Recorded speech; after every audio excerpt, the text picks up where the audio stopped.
तैमूर सलीम झगड़ा साहब, अब मामला तो हम क्या समझें कि फाइनल से है किसकी? स्टेटमेंट देकर बताना कि जी मुफाहमत के लिए कहा गया है कि नहीं कहा गया, बातचीत हो सकती है कि नहीं हो सकती, किससे हो सकती है किससे नहीं हो सकती, ये कंफ्यूजन कब खत्म होगी पीटीआई के अंदर से, ताकि हम लोग भी उस क्लैरिटी को देख सकें कि भाई अब ये मामला सीधी तरह चलेंगे?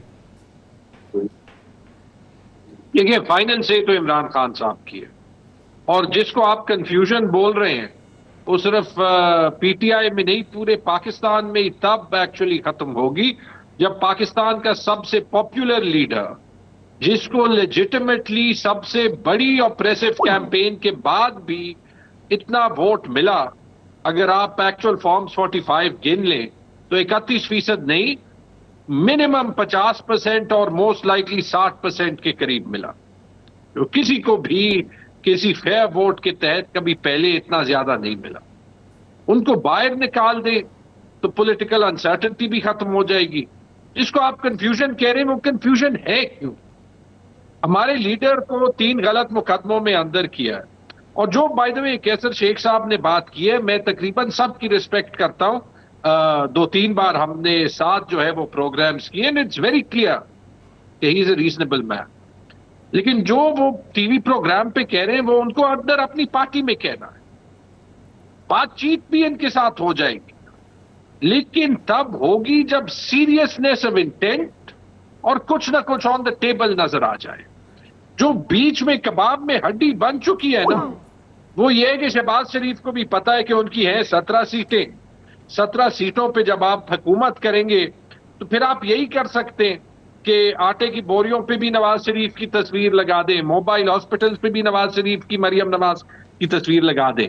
मुश्किल काम करना तो छोड़ें, आपको तो पॉलिटिकल कैपिटल चाहिए। You don't have political capital to lose, और इसके लिए बड़ी बहादुरी चाहिए कि इस माहौल में वो पीटीआई के साथ बात करें, लेकिन नोइंग कि अगर इस इलेक्शन में कोई भी इंक्वायरी हुई तो पीएमएलएन की हुकूमत भी खत्म हो जाएगी।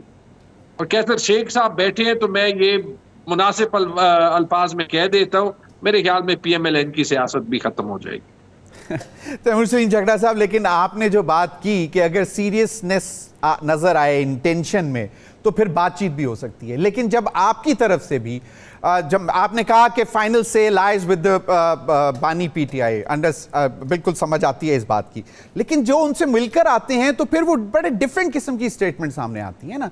So that is the problem actually. अब आप कहते हैं कि नहीं जी वो बाहर आए, वो खुद आके बताएंगे तो वो बात सही होगी। अब दैट इज वो इन ना कैसर अहमद शेख के बस में, ना इनकी पार्टी के बस में, ना पार्लियामान के बस में है, किसी के बस में नहीं है, वो अदालतों के बस में है मामला। आपने ठीक कहा कि प्रॉब्लम यही है कि खान साहब से लोग मिलते हैं, बाहर आते हैं तो उसमें कभी कभी कंफ्लिक्टिंग मैसेजेस आते हैं, और इसीलिए मैंने कहा एक तो ये कि खान साहब ने एक्चुअली कोई गुनाह किया होता तो आप उनको कन्विक्ट करके जेल करते, ठीक है। ये तो सबको पता है कि एक भी केस में जिनके उनके ट्रायल्स हो रहे हैं, ठीक है, और 200 केसेस हैं ऐसे, तो अगर वो चाहें और हो नहीं सकेगा, लेकिन अगर वो चाहे तो एक केस दूसरे केस तीसरे केस में रखें। अंदर 6 लोग जाते, 6 लोग बैठते, बीच में ग्लास वॉल है, 15 मिनट है। खान साहब को उस 15 मिनट में समझना है, उन्होंने बात करनी है, ना किसी के पास पेन हो सकता है, ना किसी के पास पेपर हो सकता है, तो जरूरी नहीं है कि कोई जान के भी मिस इंटरप्रेट कर दे। बिल्कुल सही, बिल्कुल सही है। ना अंदर खान साहब को परफेक्ट इंफॉर्मेशन हो सकती है ना बाहर। देखिए, लेकिन जब आपने अपने नहीं तो अगर आपके पास पॉलिटिकल राइट, तैमूर सलीम झगड़ा साहब बड़े सीनियर किस्म के, सीरियस किस्म के लोग जाकर मिलते हैं बानी पीटीआई को, अगर उनको ज़बानी बात याद नहीं रह सकती और वो उनके पास ना पेन है ना पेपर है ना कुछ लिख के नहीं ला सकते, तो फिर बाहर आके स्टेटमेंट देने की क्या जरूरत है? एक चीज़। दूसरी चीज़, क्विकली मैं आपसे एक और बात जानने की कोशिश करना चाहता हूं, और वो ये है कि सदर आरिफ अलवी साहब नहीं, सदर आसिफ अली जरदारी साहब, हमारे ज़राए के मुताबिक ये है कि उन्होंने कहा है कि भाई सियासी इस्तेहकाम इस वक्त सबसे लाजमी चीज़ है, और सियासी इस्तेहकाम होगा तो जो है मुआशी इस्तेहकाम आएगा। और वो कहते हैं कि वो भी किरदार अदा कर सकते हैं। अगर आपको याद हो, हुकूमत साजी से पहले, इलेक्शन से पहले, हुकूमत बनने से भी पहले उन्होंने ऑफर की थी। तो क्या आप उनसे बात हो सकती है अगर PMLN की तरफ से बड़ी कंफ्लिक्टिंग स्टेटमेंट्स आ रही हैं? तो पहली चीज तो जो आपने कहा कि देखिए सीनियर लोग जाते हैं, बाहर निकलते हैं और उनको जो है वो स्टेटमेंट ऐसी देनी चाहिए, ऐसी देनी चाहिए।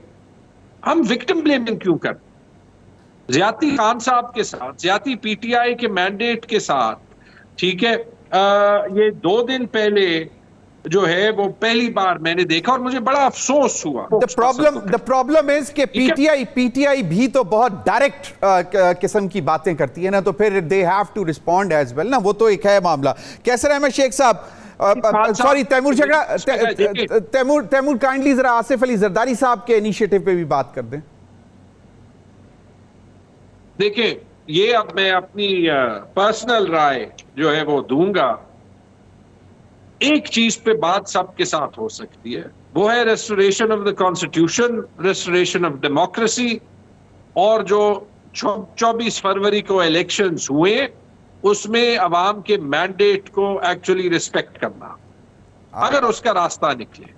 उसके अलावा आपको पता है कि हमारी पॉलिटिक्स मैं कोशिश कर रहा हूं कि केयरफुली अपने वर्ड्स जो है वो चुनूं, क्योंकि आजकल के जमाने में हर एक चीज मिस इंटरप्रेट हो जाती है।